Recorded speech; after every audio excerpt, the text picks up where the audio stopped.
afternoon, everybody. It's the Two Old Farts coming at you. My name is Chuck. I'm Lou. I'm the better looking two old farts. Not with that damn long hair of yours. Hey, I talked to one of your granddaughters the other day. She got a phone, Lydia, and she agreed with me. I was the better looking of the two old farts. You need to get a haircut. You look like a damn dirty hippie. I know it. You see it up on the side here, and it's getting long and stuff like that. That's what I looked like this morning before I got my haircut. See how clean and... Yeah. Shit, you ain't got no hair left. Nope, not on the side. She cut it down pretty good. Not much. You're getting as thin on top as I am. But you know what? It'll grow back in 2 weeks. Well, mine gets a little longer. It takes about a month and it goes back.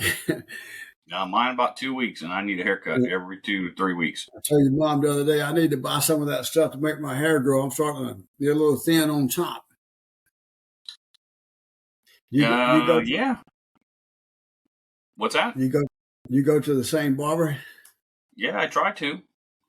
Yeah, me too. I like to go sit in the chair, and she kind of knows what I want. I don't have to waste any time getting her confused on what I want. Exactly. A lot to be said for going to the same barber. Once they know how to do it, you just sit down and they just go to town. Exactly. The one I used to go to, I've been going to her for a long time. She passed away suddenly this summer. She was kind of young. I think she was in her early 60s, and I really liked her. And she's from Alabama originally, so we always had good conversations and stuff like that, and always finish up with a roll tide and all that kind of stuff, And then went in one day, and she wasn't there. And that's when they told me. So there's another lady there that she's always been real friendly and stuff. So I just started going to her. And after about 2 times, she figured out kind of what I wanted. Just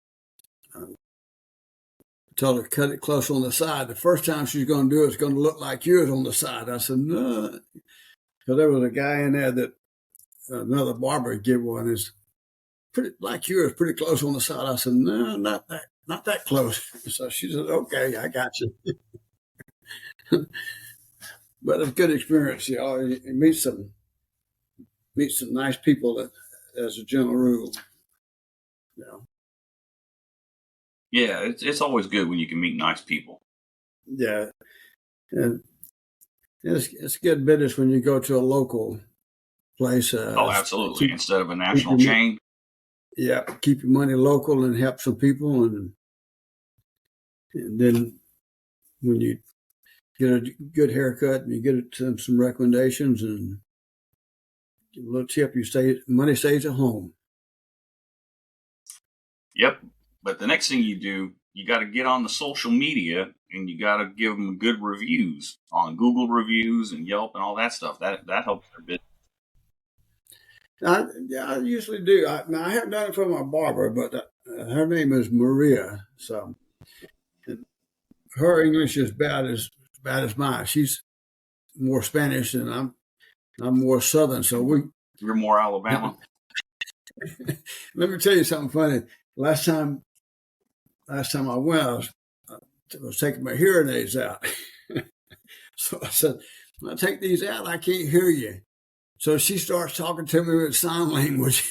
I said, "Oh no, I didn't mean I could not hear you that much, but that's how nice she is,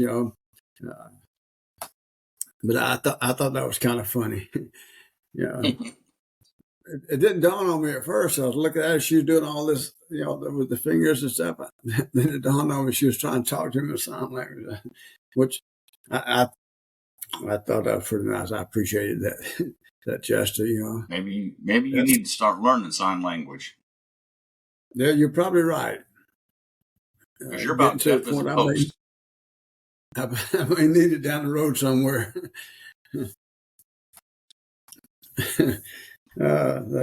Your mom and I were doing that the other day. Your Uncle Leonard came down Friday. Right. he comes down, and me and him and Bobby goes to lunch. Just we always do that before Christmas. So I was hurrying up. I was in the shower. Your mom come in and he started doing all this hand signal to let me know that he was on the way. I said, I can hear you. That's crazy. Yeah. But we had a good time. Always have fun when Uncle Leonard and Uncle Bobby, and we always get together. Nothing like family. I wouldn't know. I never get invited to go. Well, if you wasn't working, we'd invite you. On the weekends? They don't even invite their own sister. What are you talking about? It's just the three of us, and we just actually Friday was probably spent about 4 hours. Leonard got to the house a little after 11, and he didn't leave till after 4 to go home. Then it took him 5 hours to get home. 5? The road had an accident somewhere on 35. He needs to take 281. It took him an hour and a half to go a mile.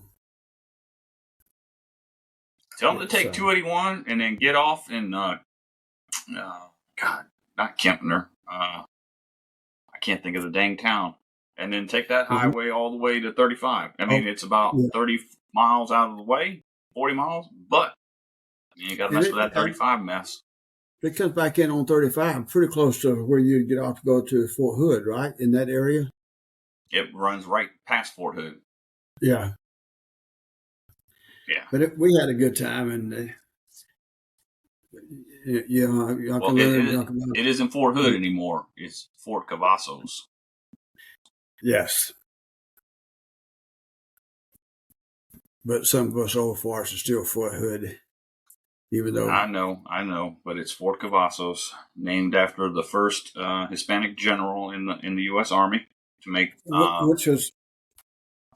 which is actually a fitting tribute for him. He was from what little bit I've read about him, he was a pretty good guy and deserving of that recognition. Yep. First 4-star. Yeah. But my nomination would have been Roy Benavidez. Mine too. Totally agree. He was a real hero, was he? Yes, sir. Yeah. Green Beret, Vietnam, Medal of Honor. It don't get no better than that. Nope, sure don't. So what you been up to? What kind of concerts you been going to? This month, nothing. No haircuts. I was going to go to one on the 1st of December, but I just wasn't feeling it, Yeah. And all of the bands that were on the bill, I had seen this year, except the headliner. I had seen Judiciary. I'd seen 200 stab. I had just seen 200 Stab Wounds earlier this year, but Frozen Soul was like the headliner. And you know what? As luck would have it, they're coming back. Okay. They are going to be. Hang on, let me look at my calendar. And there's a lot of stuff coming up. Okay, so they're coming up in May, just before my anniversary. It's the Metal Crushes All Tour with Amon Amarth, Cannibal Corpse, Obituary, and Frozen Soul. I mean, that's some hard metal crushing music right there, boy. You got some Viking metal. You got Cannibal Corpse with Jeff Corpse Grinder Fisher, Obituary. Those guys have been around for like 40 years out of Florida, and Frozen Soul. I got a lot of good concerts coming up next year, so check this out, man. Starting in January. Yep. Got Elvis Costello on the 22nd. Let me see.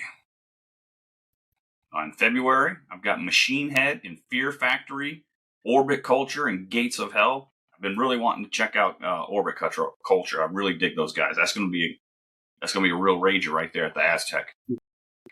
What else? At the end of the week, I got Godsmack at the Majestic.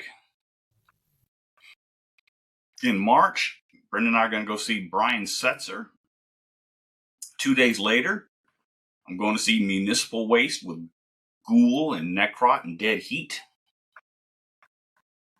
That's all in March. April, Brendan and I are going to go see Adamant and the English Beat.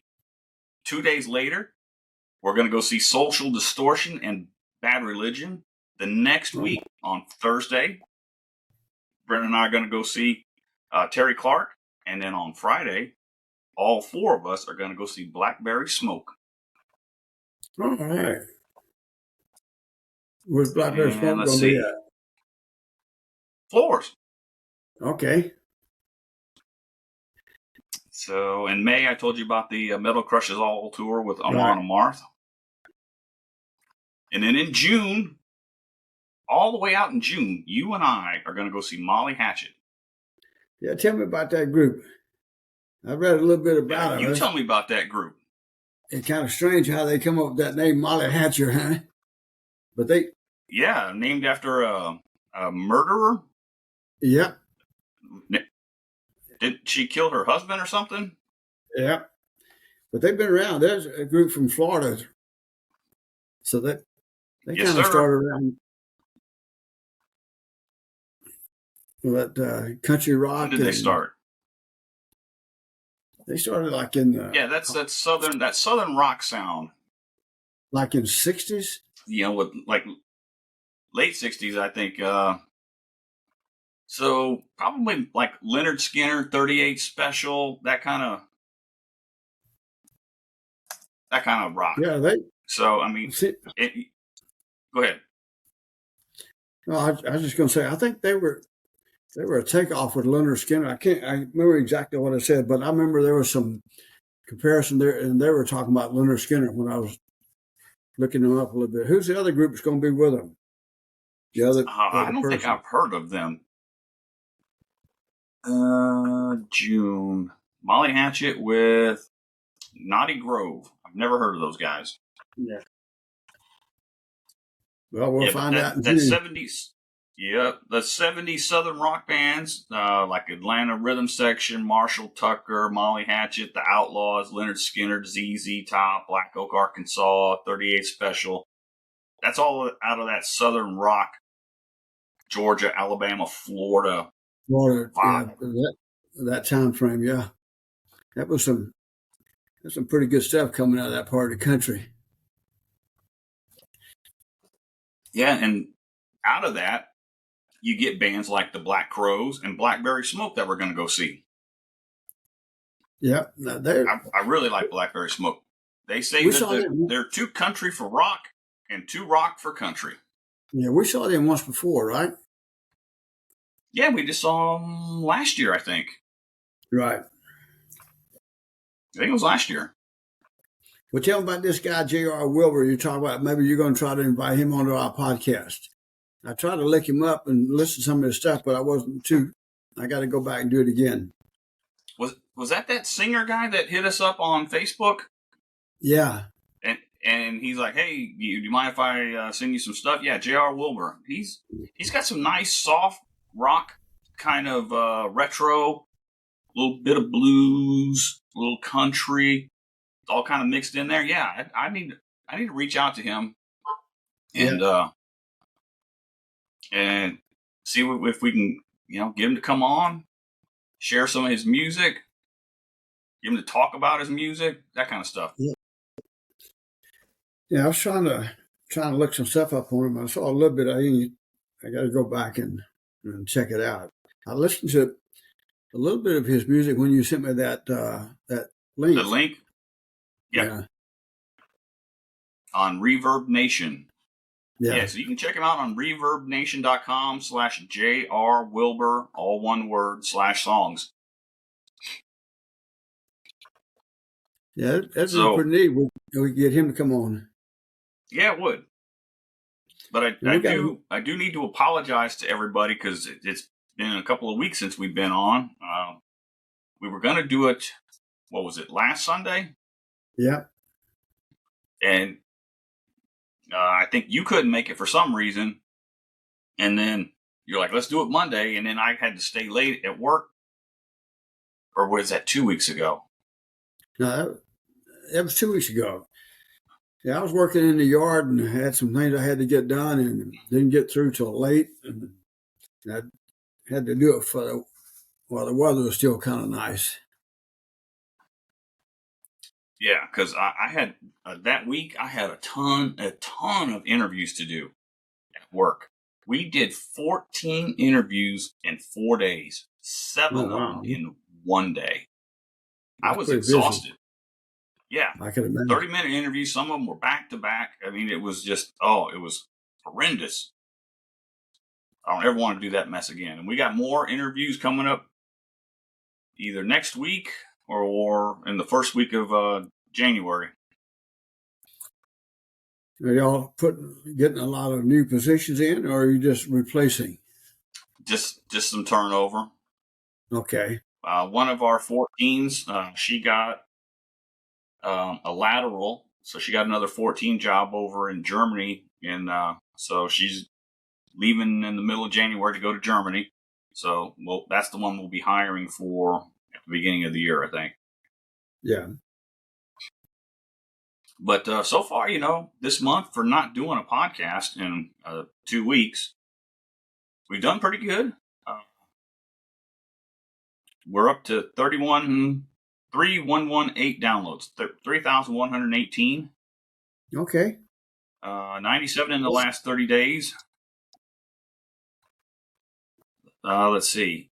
So check this out. I was just looking the other day. So far this month, we have had downloads from, obviously, the United States, our next door neighbors down south in Mexico, one from Australia, and one from the UK. Okay. Yep. All the way down in Victoria. Nobody from Canada yet. Speaking of the UK, do you know whose birthday is today? What is today? Today is the 17th? December 8th. Keith Richards. I have.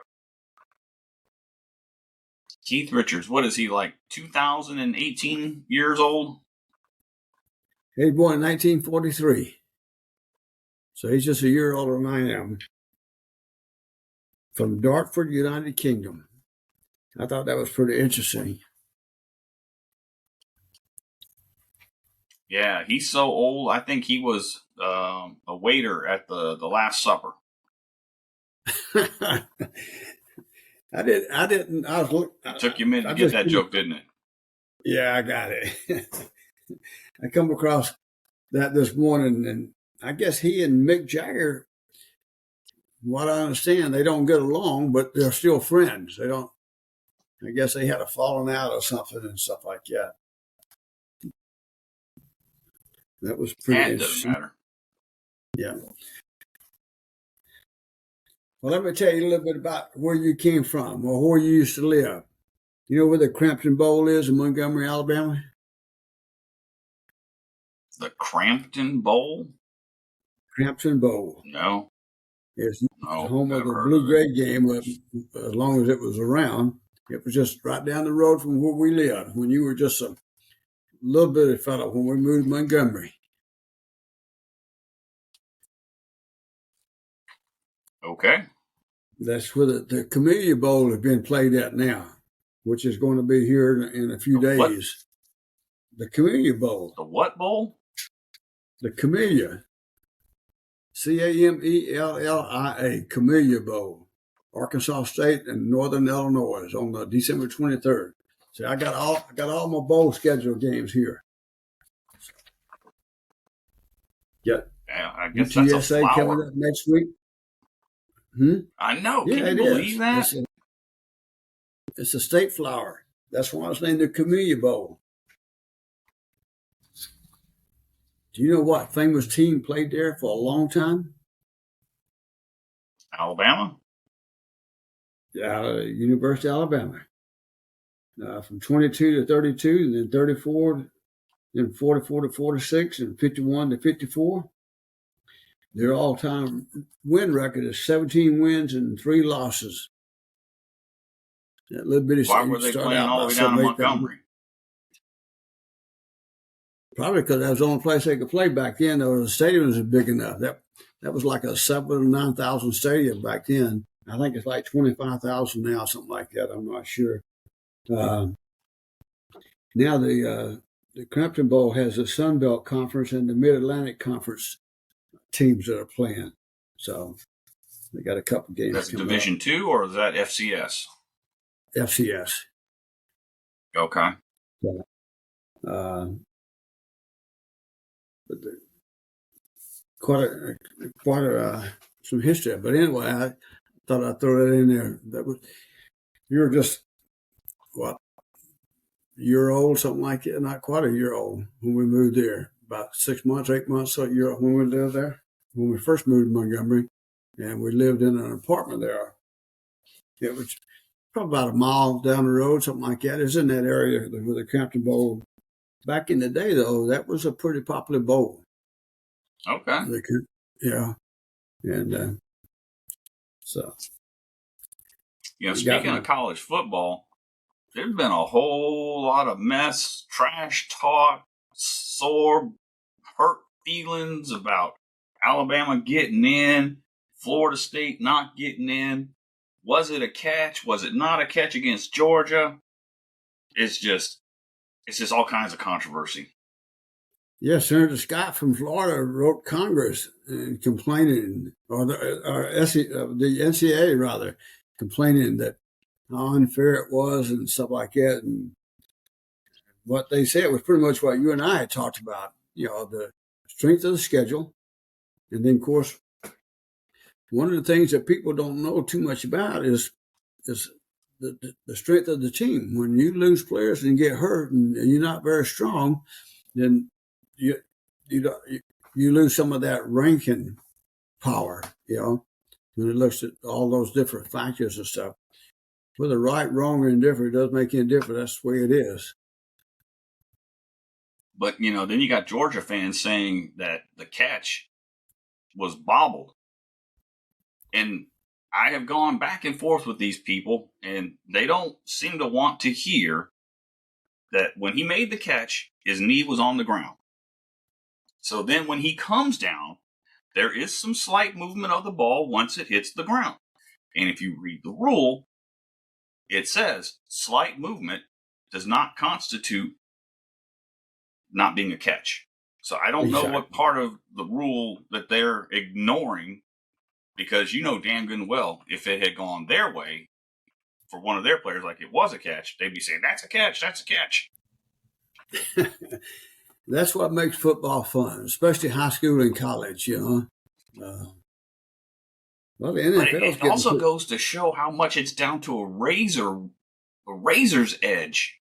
Because we only beat them by 3. And if we hadn't gotten that catch, we probably wouldn't have won. Had we not had that last second catch in the end zone against Auburn the week before, we wouldn't be there. No, we wouldn't. But I think Alabama deserves to be there. I think we are. When you look at the whole schedule, I don't think we deserved it. I think we earned our right to be there. And I tell you, I think it's going to be 2 good ball games. I think the matchup with Michigan is going to be pretty good. My personal thoughts are I think we will come out ahead on that game, but it's going to be another close game. And I think Texas and Washington is going to be a good game. And my prediction is that we're going to play Texas again. We're still an underdog. Oh, yeah. Yep. And that's what I like. I think that's good for the boys to know, hey, you're not favorite. And I think that keeps you on your toes. You play a little harder and you don't buy in and drink that Kool-Aid. Yeah. Michigan is still a 1.5 point favorite. Yeah. It's gonna be some good games. That's why I printed out my schedule. All these bowl games so I can watch them. And so I get Texas State coming up here on December 26th, UTSA on December the 19th. We've got these games. So, did you see that new SEC 2024 schedule yet? I did. There's a couple of things come out of that. I like Texas A&M was playing Oklahoma, playing Texas this year. I saw that. That's going to be a good game, and it'll be, see one of those old rivalries getting back together. Oh yeah.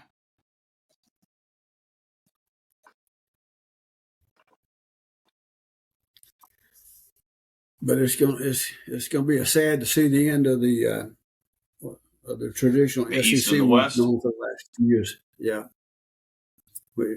But you know what? It could come back into something similar to that. It could come into like a north, south, east, west kind of a thing. I don't know. And then where you have some interdivisional matchups that are always going to be there.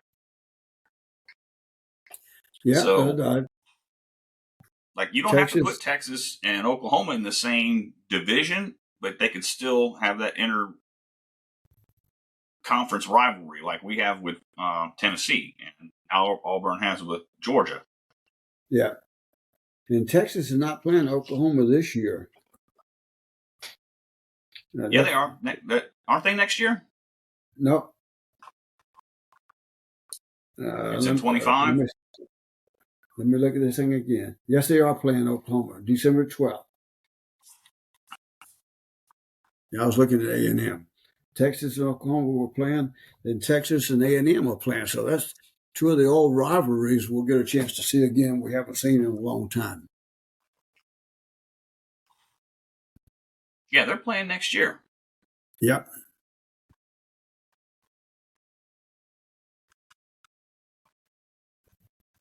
So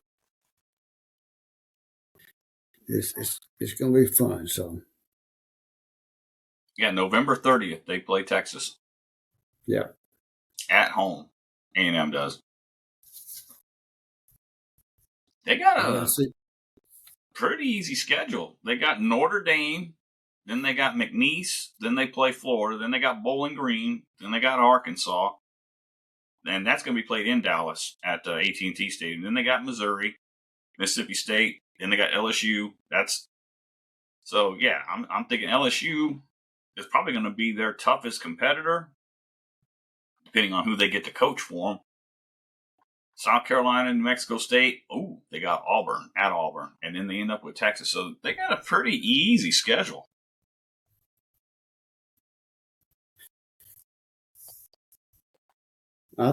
They're all of them. There's going to be some good matchups in the SEC next. And it's one of the reasons why I think it's really one of the strongest conferences out there when you look at it. Oh, it is the strongest. And speaking of the strongest, and speaking of Alabama, Derrick Henry has become only the third player in NFL history with 10 rushing touchdowns in 6 straight seasons since joining the NFL. And he is joined by LaDainian Tomlinson and Adrian Peterson. Oh, wow. That's some pretty elite company right there. Yes, it is. And I saw the other day where... and Jerry Jones could have drafted him, but he passed on him. Yep. And they got rid of Ezekiel, and I think they have a better running back in the running back they got now than Ezekiel was. I always thought Tony Pollard was a better running back. I don't know why. I wasn't that high on Ezekiel Elliott. No. So. But you know what? You bet against Alabama at your own peril. But speaking of betting, I don't understand why Vegas has Michigan ahead of Alabama. All season long, when you watched ESPN college football discussions, and everybody was complaining about how Georgia and Michigan have not played anybody all season, and why are they ranked so high? Then we get in, and we have to play Michigan, and all of a sudden Michigan is just such a badass that they're favored over Alabama. It's all about money. Matter of fact, Michigan shouldn't even be there because of the allegations of recruiting violations.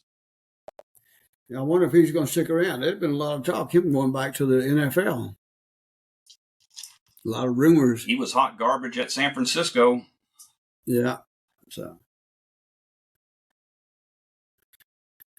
but that's what makes the game. That's what makes the game fun. All the conversation, and I like it when we're the underdogs. I still strongly believe these kids in college, most of them are still not as mature as we probably give them credit for on some things, especially when it comes to games and stuff like that. They start feeling like they're better than everybody else, and you know what? The other team don't necessarily believe that, and you start getting behind a little bit. And next thing you know, it's hard to catch up. Sometimes you don't. That's good. Two good examples was Auburn. Auburn just knew they was going to win that ball game. Guess what? Alabama, those players bought into what Saban is saying, and they played hard and they never quit. Same thing goes back to the other game. They didn't quit with Georgia, even though Georgia was wasn't. That was a hell of a ball game. But you know what? They didn't give up. They didn't quit, even down to the last minute of the ball game. And that's what makes, to me, that's what makes college football fun. Oh, for sure, for sure. But you know what? It's that magic time. It's after 30 minutes. Yeah. Gotta cut it off. We're going to get in trouble if we don't. Yep, we're going to be... Well, you don't want us to ramble. We don't want Aunt Carolyn hollering at us. So... Nope. Keeping it short. We'll get back together in a couple of days and do this again. Yep, and you need to get on the socials and get on Facebook and start interacting with, some of our listeners. Get on the Twitter, or now X, whatever they want to call it. Yeah. It'll still be Twitter in my books. I kind of like an old fart on that kind of stuff. It's hard to change, and sometimes the memory don't work too well. Nope. But sometimes we do got to change. Yeah, unfortunately. All right, old man. You take care. You too. Love you. We'll see if I love you too. Let's see if we can get this thing going next weekend. And definitely we got to do it on the 30th before New Year's. Or no. Yeah, next weekend. And then we got to do this on New Year's Eve. We got to record it on Christmas Eve and New Year's Eve. Yeah, there you go. Is Kaylee in there? Is Kaylee coming down for Christmas? Yeah, they're coming down. Yeah. They're coming down Christmas Eve after church. Okay. How about Erica? Did you hear anything about her? Is she still going to try to come, or? No, she was never trying to come. Okay. Yeah, I thought I heard one time she was going to try to come or something. But anyway, it'd be nice. No, I think you're just making stuff up, old man. Probably. See, Probably. You see this shirt? See this shirt? Yep, I see it. That shirt's almost as old as you. It's that old, huh? It's that old. I only wear it during the wintertime. When it's cold out. Or in the house because your mom don't turn the heat up just like you don't turn the heat up in your house. Nope, I like it cold. All right. All right, see you talk to you later. Everybody, y'all take care. All right, love you guys. Y'all have a good holiday. Merry Christmas to everybody. Merry Christmas and Happy Hanukkah. All right, bye. Bye.